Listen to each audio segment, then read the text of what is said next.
یہ تو بے پردگی انگریز لے کر کے آئے. میں کہنا چاہتا ہوں آپ سے، یہ کیسی انگریزوں کی دشمنی ہے؟ انگریزوں کو تو بھگا دیا، اس کی تہذیب کے غلام کیوں بنے ہو؟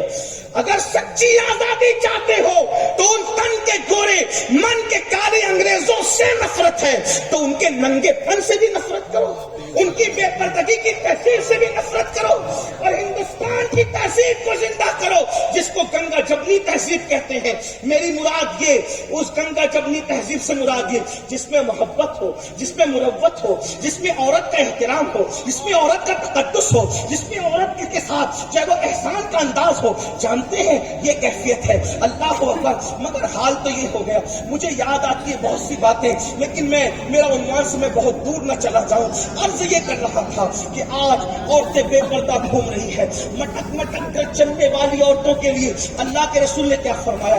جن کے گھر کی عورتیں نہیں آئی ہے وہ اپنے گھر جا کے یہ بات سنانا. کبھی کبھی عورتیں مجھے سمجھتی کہ میں ان کا دشمن ہوں. میں ابھی تک سمجھ نہیں پایا کہ میں دوست کس کا ہوں. میرے ایک دوست مجھ سے کہہ رہے تھے آپ ہمارے یہاں یوپی میں پہلی بار آئے، تو میں نے کہا کہ امین القادری آئے ہیں.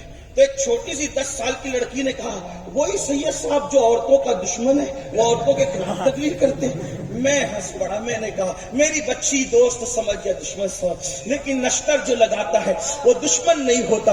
ابھی تک میں فرق نہیں کر پایا یا میں سمجھ نہیں پایا کہ میں دوست کس کس کا ہوں اور دشمن کس کس کا. لیکن میں اپنے تئیں اتنا سمجھتا ہوں کہ میں سب کا دوست ہوں، باقی مجھے جو چاہے سمجھ لے، اس لیے کہ سب کے سمجھنے کے الگ الگ انداز ہیں.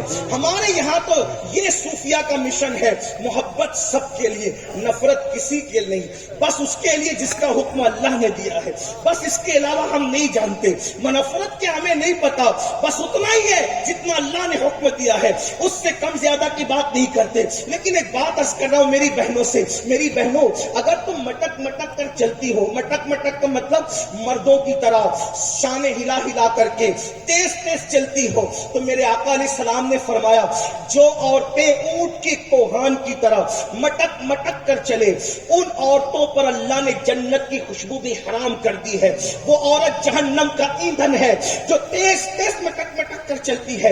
ام المومنین سیدہ عائشہ صدیقہ رضی اللہ تعالی عنہا فرماتی ہے جب اللہ کے رسول نے فرمایا اے مدینے کی عورتوں بیچ رستے میں نہ چلا کرنا، کنارے سے چلو، عورتوں کو کنارے سے چلنا چاہیے، تو ام المومنین سیدہ عائشہ فرماتی ہے مدینے کی عورتیں اتنے کنارے سے چلنے لگی کہ ان کے دوپٹے اور ان کے کپڑے دیوار اور درختوں سے الجھ جایا کرتے تھے. یہ حالت تھی. ایک مرتبہ ام المومنین سیدہ عائشہ صدیقہ کو کسی نے دیکھا کہ وہ مطاف کے بالکل کنارے سے طواف کر رہی ہے. وہ کسی نے کہا امی جان کیا تمہیں کعبے کے قریب سے طواف کرنے کی فضیلت نہیں معلوم؟ آپ تو حضور کی ڈائریکٹ شاگردہ ہیں، حضور سے وہ کچھ پوچھ لیتی ہیں جو کوئی نہیں پوچھ پاتا. مفتی 4 ملت کہا گیا عائشہ صدیقہ کو. اللہ اکبر. حریم برات کا صدیقہ کو، صدیق اکبر کی شہزادی کو فرمایا کعبے کے قریب سے طواف کرنا افضل ہے، آپ اتنے کنارے سے کر رہی ہے. تو صدیقہ بنت صدیق یعنی حضرت عائشہ فرماتی ہے